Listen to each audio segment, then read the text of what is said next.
Kita ke informasi pertama, saudara. Demo mahasiswa yang menolak Undang-Undang TNI terjadi di sejumlah daerah. Bahkan beberapa di antaranya berakhir ricuh. Ketua DPR RI Puan Maharani meminta masyarakat yang menolak pengesahan revisi UU TNI untuk membaca isi Undang-Undang TNI terlebih dahulu secara detail. Aksi menolak Undang-Undang TNI terjadi di sejumlah daerah. Di Pematang Siantar, Sumatera Utara, massa dari beberapa universitas menggelar aksinya di gedung DPRD Pematang Siantar. Massa menolak berlakunya Undang-Undang TNI karena dianggap bertentangan dengan prinsip demokrasi. Sementara itu, mahasiswa Universitas Cendrawasih yang tergabung dalam Badan Eksekutif Mahasiswa menggeruduk gedung DPRD Papua menolak Undang-Undang TNI. Dalam aksinya, mahasiswa mendesak mencabut Undang-Undang TNI yang baru disahkan DPR pekan lalu. Massa menilai difungsi TNI dan sikap otoriter bisa kembali terjadi seperti saat Orde Baru jika undang-undang tersebut berlaku. Kasih kebebasan kepada masyarakat sipil untuk mengisi semua aspek, bukan TNI menguasai. Oleh karena itu kami hari ini turun tidak membiarkan siapapun. Kami tegak lurus kepada masyarakat akar rumput yang hari ini tidak bisa bersuara. Sepakat. Kawan-kawan, kalau bukan kita siapa lagi?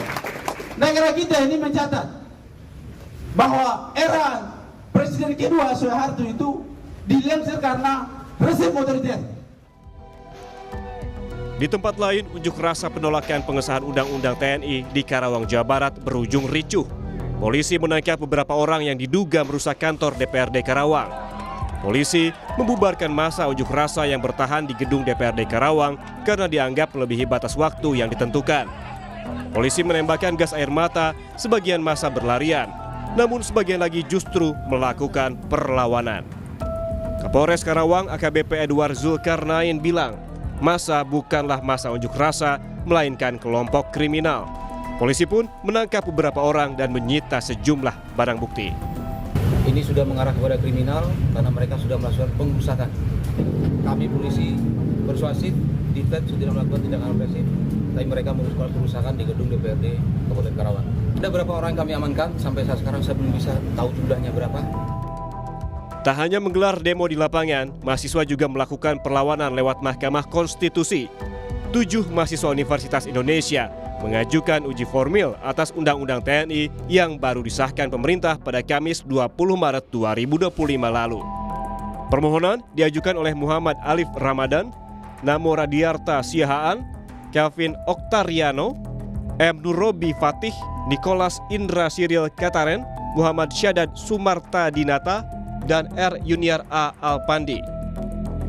Sementara itu, Ketua DPR RI Puan Maharani meminta masyarakat yang menolak pengesahan revisi Undang-Undang TNI untuk menahan diri.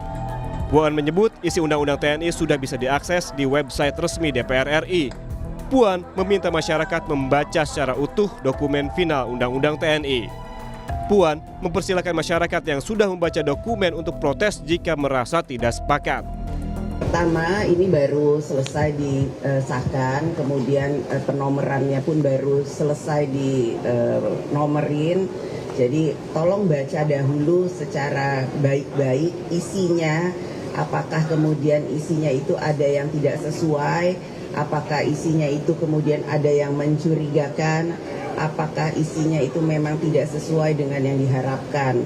Jadi kalau kemarin yang beredar itu memang tidak sesuai dengan yang diharapkan dan apa yang sudah diputuskan itu memang tidak sesuai diharapkan, barulah kemudian melakukan tindakan-tindakan yang kemudian memang harus diprotes. Namun kalau kemudian belum baca, tolong baca dahulu. Aksi penolakan Undang-Undang TNI belum berhenti. Jelang akhir pekan ini, aksi masih akan terus berlanjut. Tim Liputan Kompas TV.